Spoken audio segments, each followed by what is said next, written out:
Puji Tuhan, kita jumpa lagi dalam program Doa Pagi GPDI Budi Mulia.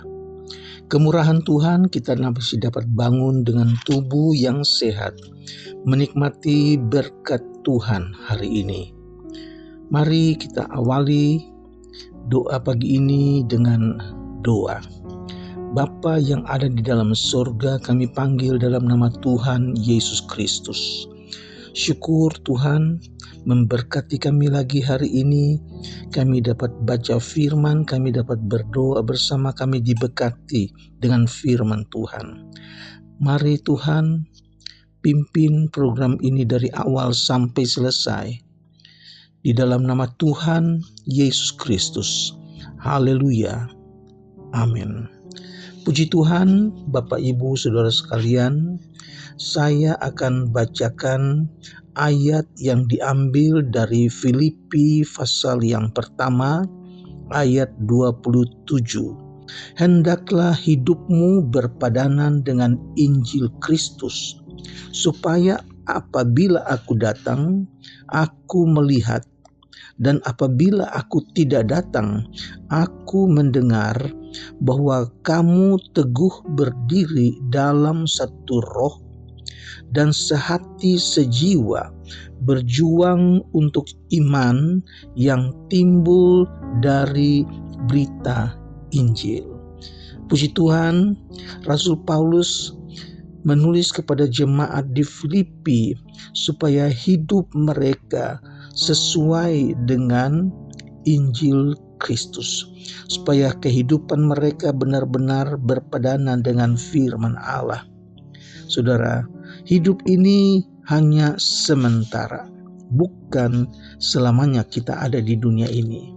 Oleh sebab itu, sementara kita masih hidup, mari kita gunakan waktu kita, tenaga kita, karena hidup ini memang singkat sekali dan waktunya tidak dapat kembali lagi.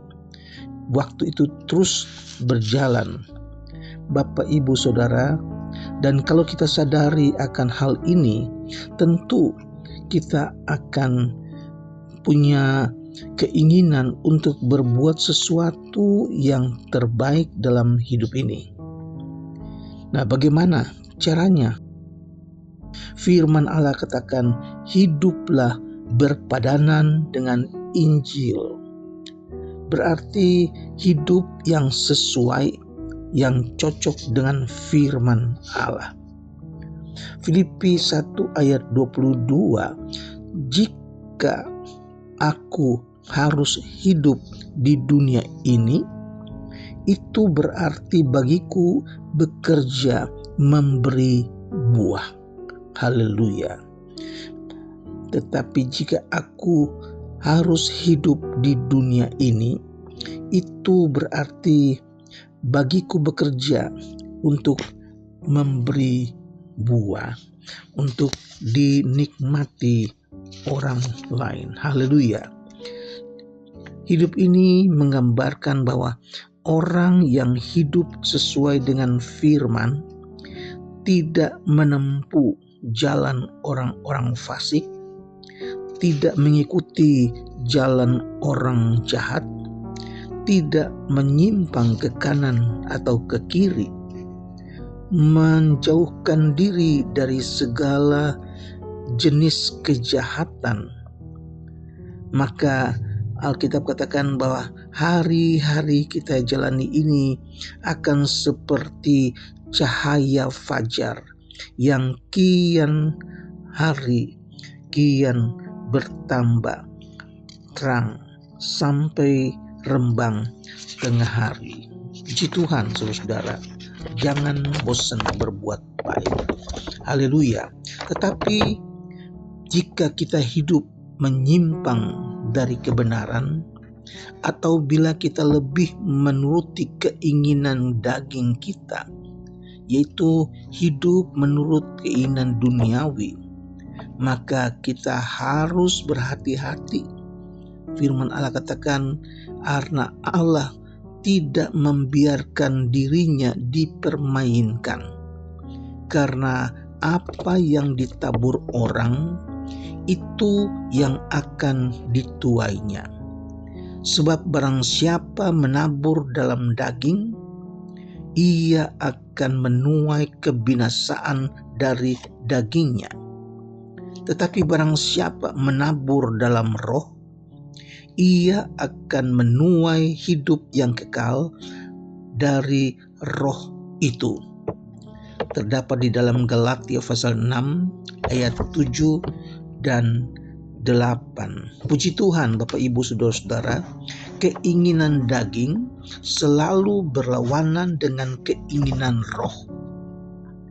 Dan keinginan daging itu selalu berlawanan dengan kehendak Allah. Jadi hidup ini hanya ada dua pilihan.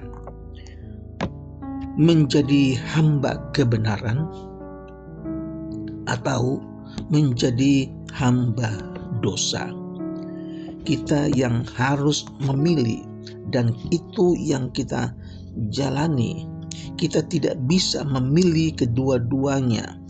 Jadi hamba kebenaran juga menjadi hamba dosa. Tidak bisa, saudara. Tidak ada kompromi dengan dosa. Berarti jangan suam-suam kuku. Dalam Wahyu pasal 22 ayat 10-12, barang siapa berbuat jahat, biarlah ia terus berbuat jahat. Ini akhir zaman. Kita harus memilih, kita harus berusaha. Jangan sampai kita jadi orang-orang yang berbuat jahat. Silahkan berbuat jahat, saudara-saudara, tetapi tidak ada pengampunan nanti bagi kita, akan ada hukuman. Haleluya.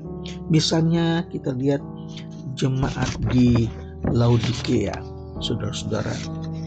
Jemaat di Laodikea, firman Allah katakan, aku akan memuntahkan engkau dari mulutku.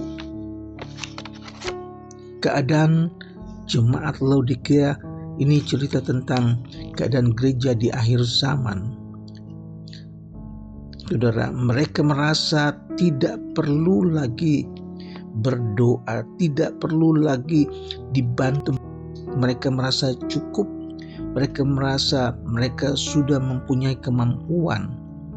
Saudara-saudara, tidak lagi perlu ibadah kebangunan rohani, saudara-saudara. Tidak lagi perlu mempelajari Alkitab, saudara-saudara. Tetapi apa yang firman Allah katakan kepada jemaat di Laodikea? Kamu melarat. Kekayaan telah menghalangi pertumbuhan rohani jemaat di Laodikea. Kalau di jemaat Smyrna miskin, tetapi mereka kaya secara rohani. Kalau jemaat di Laodikea secara materi, mereka kaya, tapi secara rohani mereka melarat. Mereka dikatakan jemaat yang malang, celaka, patut dikasihani. Keadaan mereka yaitu miskin secara rohani, bagaikan pengemis yang duduk di pinggir jalan meminta sedekah. Mereka itu buta. Mereka tidak dapat melihat dengan jelas, tidak memiliki penglihatan rohani tentang pekerjaan Tuhan, tentang jiwa-jiwa yang terhilang yang harus diselamatkan. Mereka dikatakan telanjang. Mereka tidak memiliki kemuliaan, saudara-saudara. Dan ini yang harus disayangkan. Kemuliaan dan keelokan sebagai mempelai Kristus tidak ada kepada jemaat di Laodikea. Tuhan Yesus berkata kepada jemaat yang lain, berpakaian putih, tetapi jemaat Laodikea ini telanjang, saudara. Pakaian mereka yang berwarna ungu itu dihiasi emas, tapi itu akan dimakan gengat. Emasnya akan kusam, tidak ada nilainya di hadapan Allah. Saudara, jangan sampai hidup kita menjadi seperti jemaat di Laodikia. Harus sadar, hidup di hari-hari terakhir dari dunia ini berarti kita harus hidup mengeluarkan buah, harus hidup berpadangan dengan firman Allah. Haleluya, saudara. Tuhan memberkati Bapak Ibu, saudara sekalian, dan biar kita sadari apa yang harus kita lakukan, yaitu lakukan yang terbaik sesuai dengan firman Allah. Tuhan memberkati Bapak Ibu saudara sekalian, dan kiranya hari-hari kita sekarang ini kita pakai untuk hidup menjadi berarti bagi Tuhan. Mari kita berdoa. Bapa yang kami panggil dalam nama Tuhan Yesus Kristus, kami mengucap syukur firman-Mu mengingatkan kami supaya kami hidup benar di hadapan Tuhan. Biar kami hidup berpadanan dengan firman Tuhan. Tuhan, kuatkan kami, berkati kami lagi dengan Roh-Mu supaya hidup kami menjadi hidup yang berarti. Saat ini hamba-Mu berdoa buat jemaat Tuhan, buat umat Tuhan yang sakit, buat jemaat Tuhan yang berkekurangan, jemaat Tuhan yang mengalami pergumulan hidup dalam keluarga, dalam keuangan, dalam masalah-masalah pribadi. Tuhan, kami berdoa, kiranya Tuhan jamah, Tuhan berikan jalan keluar. Terima kasih Tuhan, kami berdoa juga untuk jemaat Tuhan yang belum mendapat pekerjaan, mereka yang sedang mencari pekerjaan, di mana hari-hari ini adalah hari-hari yang sukar, di mana-mana orang tidak memiliki pekerjaan untuk keluarga mereka. Mari Tuhan buka jalan. Tuhan tahu kebutuhan mereka. Mari Tuhan Yesus, kami berdoa dalam nama Yesus. Berikan mereka pekerjaan, rezeki, supaya rumah tangga mereka diberkati Tuhan. Terpujilah nama-Mu Tuhan Yesus. Kami berdoa buat hamba-hamba Tuhan, mereka yang sedang dalam perintisan mencari jiwa-jiwa untuk surga Tuhan. Mari urapan Tuhan dengan kuasa Roh Kudus, Tuhan berikan mereka apa yang mereka perlukan, apa yang mereka butuhkan. Terima kasih buat pagi hari ini kami sudah diberkati dengan firman, kami diberkati dengan hadirat Tuhan. Terpujilah nama-Mu Tuhan Yesus, kekal selama-lamanya. Kami akhiri dua pagi ini di dalam nama Tuhan Yesus Kristus. Haleluya. Amin.